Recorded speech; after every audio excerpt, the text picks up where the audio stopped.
But see, the other thing too, I mean, rather than being a one-sided need that is on my part, it's very difficult for Andy and his staff because there are things that happen on a real-time basis that doesn't allow these things to occur in a timely fashion for me all the time. So there's a balance in here somewhere that has to be understood by both. It's not defiant behavior, in other words. I think they're just slammed. You know what I'm saying? Oh, I love the high level of trust and respect that you have for the amount of work administrators are asked to do on a daily basis. And that's great that you understand that.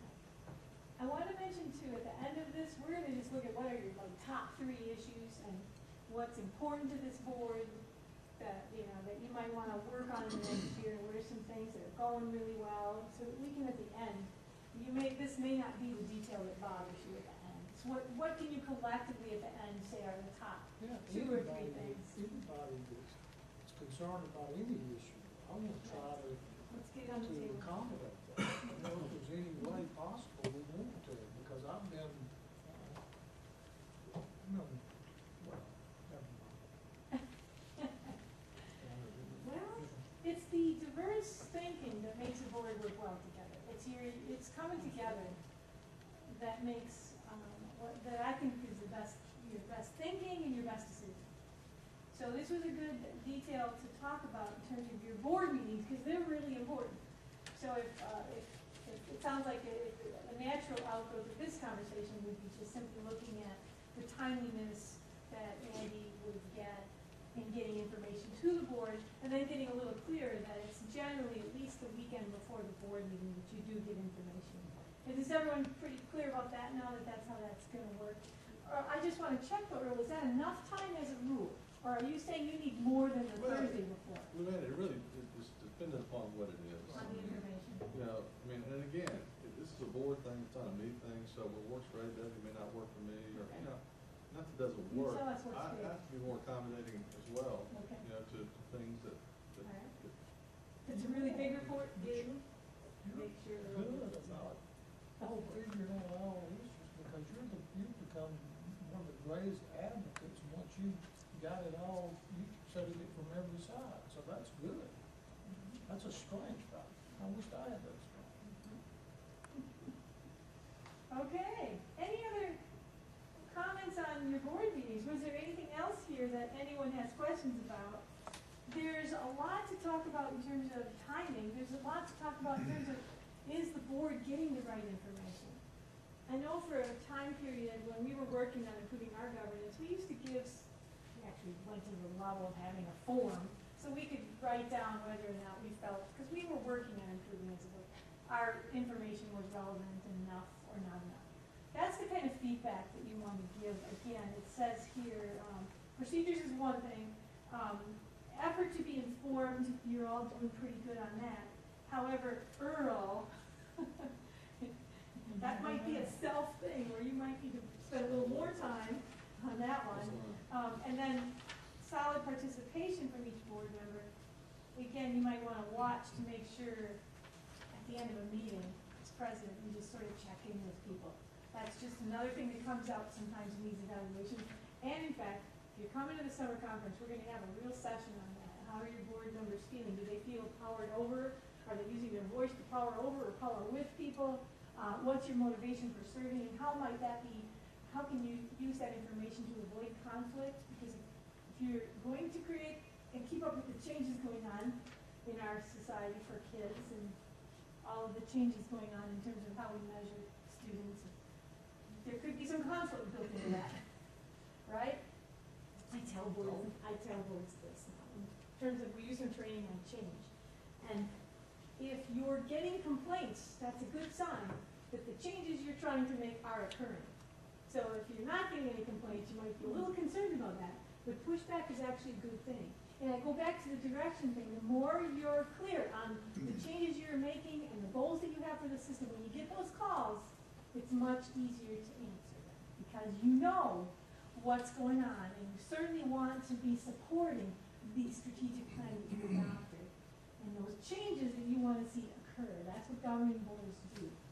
So, and a lot of that, happens at your board meeting, so there's going to be some conflict in figuring out what what makes you, comfortable in making decisions is important. So any other comments on the board meetings chart? Before we move on? No? Okay, so timeliness of getting information. You also want to spend more time on student achievement, would be my recommendation there. To continue to analyze whether or not one meeting a month is enough now.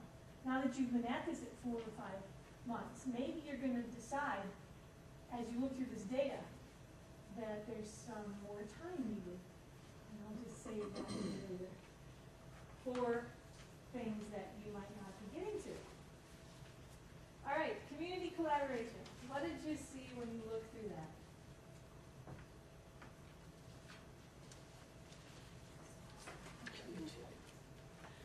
Okay, what did you see? The strength is allowing citizens to have input. You do that very well.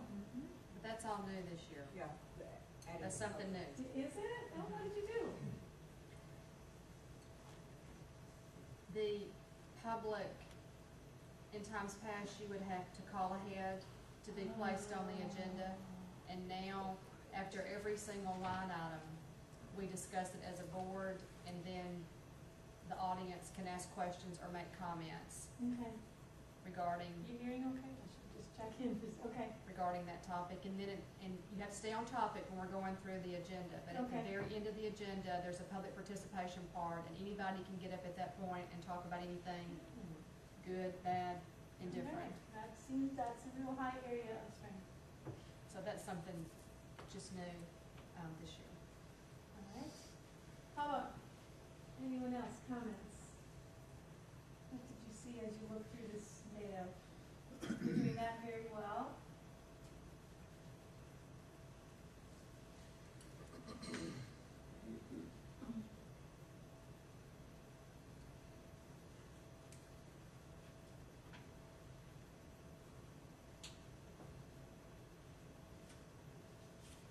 Do we, sort of walking through the questions, refrain from committing to a position on an issue? It's pretty good, pretty good, speaking for the board on issues, it looks like you pretty much, understand how to talk to the public in an effective way, where once a decision is made, then you can speak to the board, but until that point in time, you're still gathering information and deciding, correct? You might have your personal opinion, but the board has not spoken yet.